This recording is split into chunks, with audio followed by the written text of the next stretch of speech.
Can a man be beautiful and still be a man? I feel funny just asking that question because when I hear myself say it, I think, what is the concern? Like, why even ask that question? I mean, you know, uh, now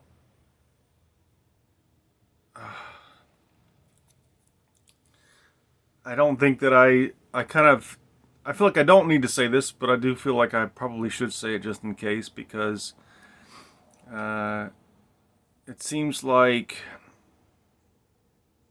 there's a lot of people who are opposed to trans, but yet they still hold the idea that having a penis doesn't make you a man. Uh, like if they argue that having a vagina is what makes you a woman, uh, they don't apply that same logic in the other direction because they will say something about someone who has a penis that he's not a man because he's acting like a woman. And but in our society in general, just not even talking about people who are opposed to trans, but just people in general, there's this idea that a man's manhood can be questioned. That to some degree men have to prove their manhood. That just having a penis is not enough.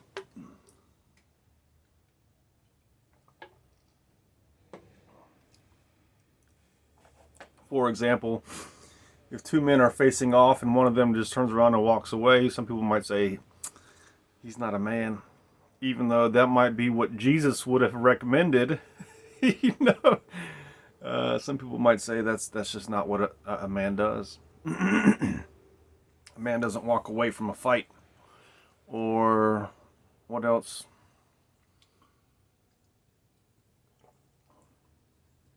And so this was one of the questions on my mind. Uh, Back when I was in college in 1994, when I was 18 years old, uh, prior to being in college, I did not feel very beautiful. I felt very ugly, you might say. I felt like I had like a booger on my soul that just, made me not want to talk to people. But then once I went off to college and I was away from my family and just away from the kind of that environment that I had been in high school, which was uh, I hate to use the word redneck to describe it, but it was not a very, it wasn't like an open-minded environment. I don't know how else to put it. I don't want to say it was a closed-minded environment, but that is kind of what I'm saying. So when I got to college, I'm around some people who are open-minded, some people who, as soon as I got into this new environment, I felt like I had just walked out of a cage. And there was a guy there who was something like you might call a quasi-Jesus figure for me. And he had this very much kind of unconditional love sort of thing going on. Where, like, just as an example, we were watching some Star Trek thing together, and I said something about that's a weird-looking alien or something. Uh, and he said his response was something like, "Everything is beautiful." As cheesy as that sounds, for me, when I heard that, because me feeling like the weirdo that I felt like, the weird alien creature that I felt like, something inside me was like, oh, I think I just fell in love with you.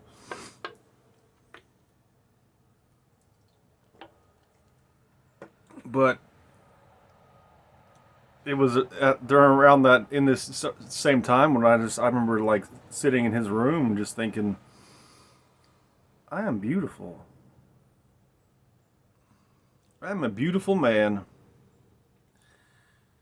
But I had to tell myself it's okay to be a beautiful man because there was this sort of thing in my head that was like, it's not okay to be a beautiful man. You're not a man.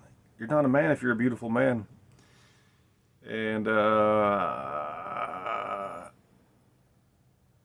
do I mean by beautiful? I don't just mean my appearance. I don't mean that I look beautiful, but that there's something like in my spirit, something inside me that is beautiful, that is revealed in my behaviors, how I treat other people, these sorts of things. So, for example, what is the beautiful behavior? If two men are facing off and one man walks away, is that a beautiful behavior? That might be a bad example, but maybe I could think of another example, but nothing's coming to mind at the moment of, something that a man might do where someone might look at that and say, that is just a beautiful behavior. Some people might say that's a beautiful man. I've heard people say that before about men when they do things that are, you might call generous or compassionate or things like that.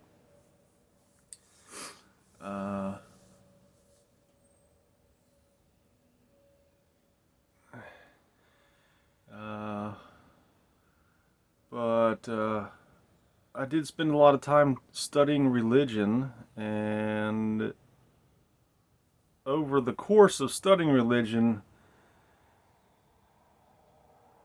the people, the authors that I was reading, or the figures that I was reading about, like the Buddha didn't write the Buddhist text, right? Did the Buddha even exist? Did Jesus even exist? I don't know if they existed, but somebody wrote those words, right? And so I'm reading a lot of these texts, and this isn't really like something that I'm pondering on, but I'm getting the sense that these men who are like the spiritual founts of the religions of the world, like Taoism, Buddhism, Christianity, even Islam, some of the stuff that they're saying or doing is not what you might think of when you think of like a real man. You might even say that these men, if they were in a group of real men, they might be getting picked on or ridiculed or being told they're not real men.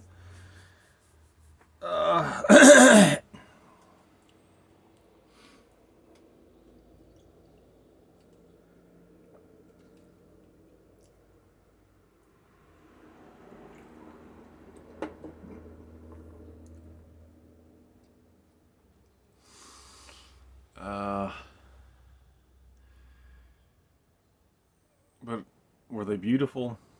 Is there something beautiful, like when you're reading these religious texts, that you just feel like this is just a beautiful thing that I'm reading?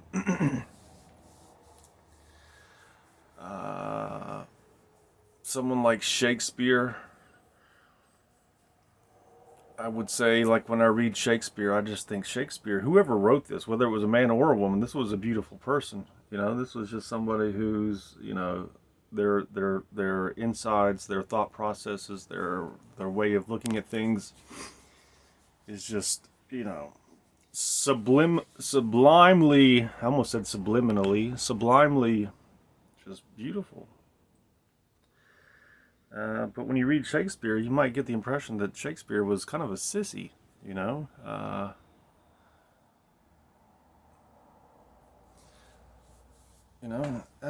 I'm trying to think of something from. I'm going to Shakespeare because I couldn't think of anything from these religious texts that I read, and that's probably because I've forgotten already most of the stuff that I read. But I do recall Shakespeare saying things, talking about things like he's out looking at these flowers, and they're reminding him of this man that he's in love with.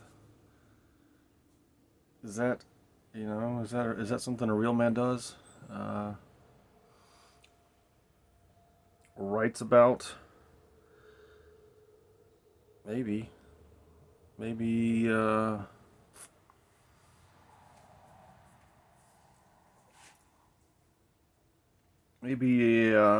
real man would write 100 sonnets about the man that he's in love with.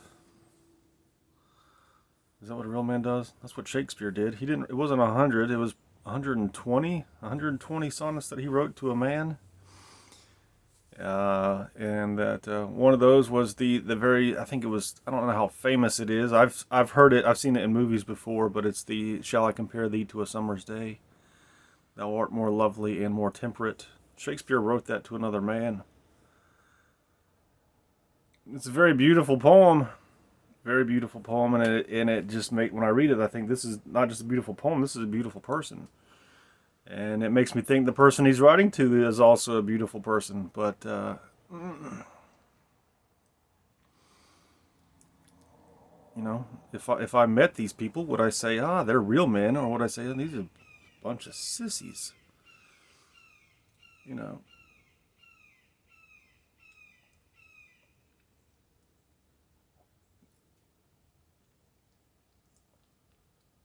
I don't know. I think I might write a blog on how religion implores men to become more like women. I don't think I really actually thought about that until I was reading something about initiations in ancient parts of the ancient world, where men would go through initiations, and then when they came out the other side of the initiation, they were called soft men or gentle men. Which made me think about where this term gentleman comes from that we use in English, you know? Like when people say ladies and gentlemen. Where did that gentleman, what is that? Is that, I don't think that's an initiation thing, but maybe it is, because in these parts of the ancient world, becoming a soft man or a gentleman was part of being a part of civilized society. So, but is that a real man, or is that, you know, is a real man someone who is uncivilized and someone who is, you know, just more of an animal than an angel? If a man becomes too much of an angel, does he cease being a man? Is it, I mean, is it almost pointless to say that he's a man? Which is why I was saying that I felt funny about the question in the first place. Like, if a man is beautiful, can he still be a man? Because there's that thing in my head that's like, what's the point? Why does it matter if he's a man or not? If he's beautiful, that isn't that the more important thing? Is it more important to be beautiful, or is it more important to be a man? Like if I said that if a man becomes an angel, he ceases to be a man. It's kind of like, well, so what? What's more important, to be the angel or to be the man?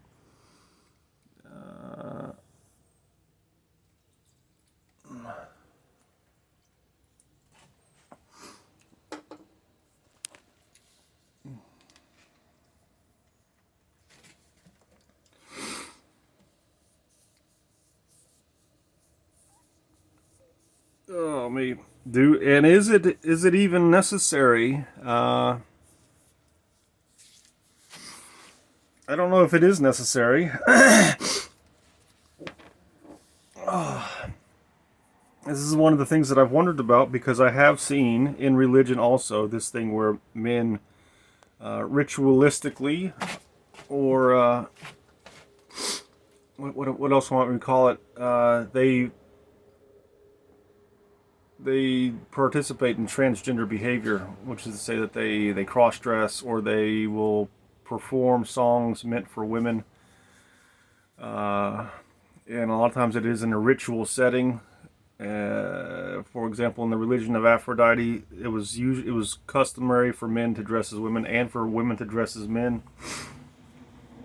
But they did it, as far as I know. I don't have examples of the rituals, but it wasn't something they did like in an everyday. They weren't living as trans the way we might think of it. Some of them might have been, but the article that I was reading basically described it as it was a ritualistic cross-dressing thing that they did. And so if we say that, like, if I was talking about how religion implores men to be more like women, But we might say that someone might say that the purpose of religion is to make men more like angels. Uh, does becoming an angel necessitate, to some degree, a man giving up his manhood? You know, does a man need to in some way, or to some degree, just give up the idea of being a man altogether? Uh,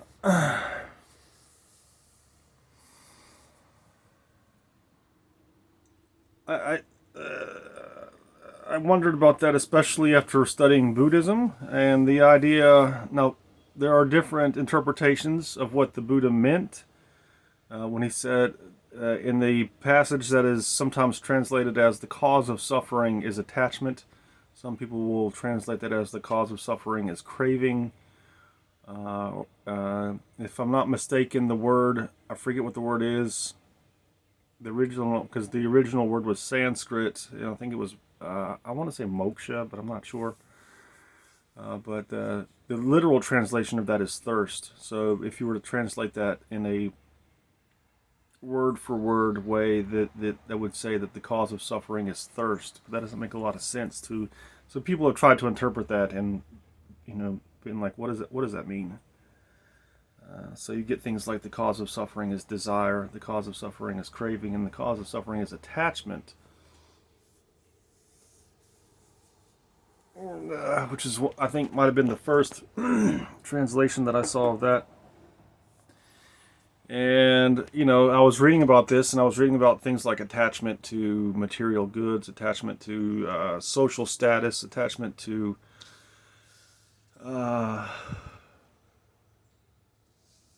what else?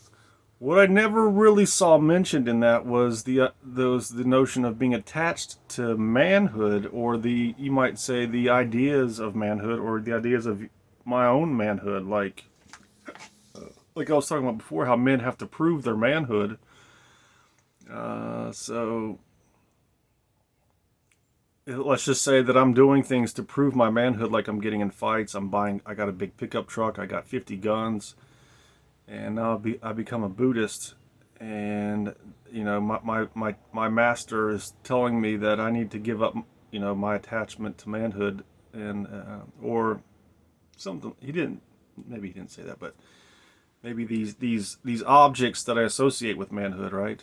And or this kind of preoccupation, you might say, with proving that I'm a man. Just let go of this need to prove that you're a man.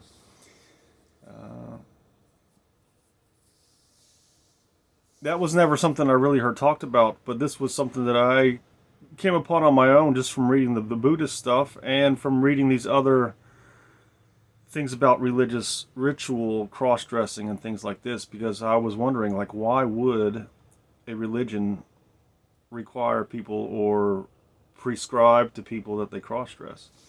Like, why would it be important for a man to dress as a woman, or things like that, in a ritual sense? Well, if you think of it as a spiritual, like you're on a spiritual ascension, right? You're coming out of your profane existence and going to a sacred existence. Your attachment to your manhood is one of those things that could be a hindrance, right? Just like your attachment to wealth or to social status. So this was what I was thinking just before I started trying this. And I've mentioned it before in another video on the tranny power, about the thing that I read on the esoteric website. It said something like, because it was reading this actually, that where I was kind of like, I think I get it. It was a warning on an esoteric website that said, "Do not join occult schools that require you to cross-dress. Cross-dressing is not necessary to attain enlightenment."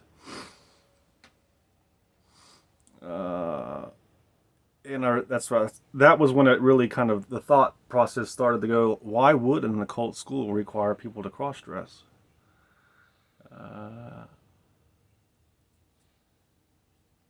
if the purpose of the occult school is to help people find enlightenment, what would cross-dressing have to do with that? Well, if enlightenment is what Buddhists seek, and the Buddhists say that what keeps people from enlightenment is their attachment to these, which you might call profane things like the wealth or whatever, then it makes sense that an attachment to manhood, or the constant need to prove one's manhood to oneself and to other people, might stand in the way. And so for me, this is where I get to the idea that, can I be beautiful and still be a man? Well, there's that part of that this kind of Buddhist attitude where it says, what does it matter if I'm a man or not?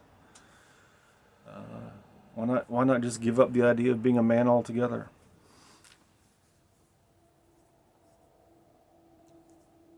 I can't call myself an angel because I'm not perfect, but I do wonder, are some angels men?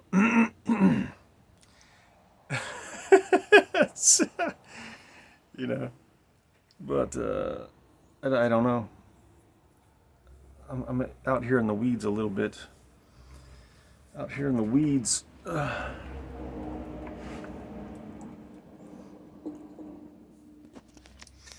uh,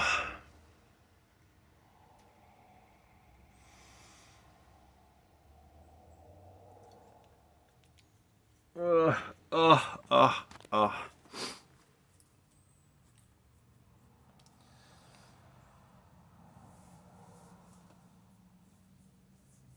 I do think it is pertinent to this subject that these spiritual teachers that I've talked about, actually I didn't mention like Jesus or Lao Tzu, but or Muhammad. I mentioned Islam, but not Muhammad specifically. But that I don't think any of them prescribe or lay out what it means to be a real man or a real woman, right? There's no, like in the Bible, it doesn't say men. There might be passages in the Old Testament that I haven't read about, like what men should do. But as far as Jesus goes, I can't recall anything that I've read. I've read the four Gospels of the New Testament. I've read it at least 4 times each, and I don't remember anything about Jesus saying this is what a real man does. A real man needs to marry a woman and have a bunch of kids. A real man needs to grow his beard out. A real man needs to have a gun. He needs to take pride in his country. Nothing like that. It's the same with Buddha, Lao Tzu, Muhammad. I don't see anything like that in religion, or for a real woman too. A real woman gets married, she takes care of her kids. A real woman is submissive to her husband. I don't see anything like that. Now, I'm sure if you were to scour all religious texts out there in the world, you might find something like that. In the Old Testament, I do know there are statements like that. I think there is a statement in the Old Testament that says God is Lord over man as man is Lord over women.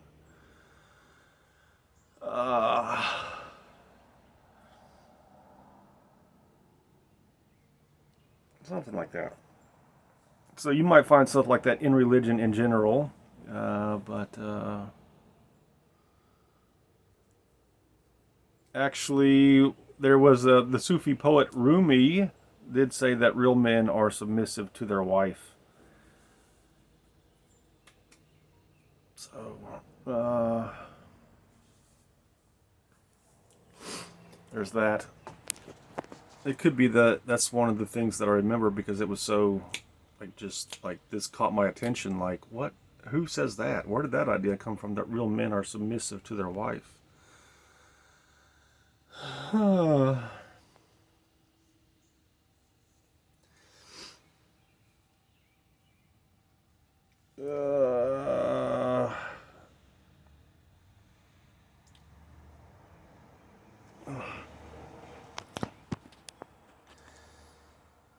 I sacrificed my time to go to the gym to make this video, so I hope you appreciate it. You better appreciate it.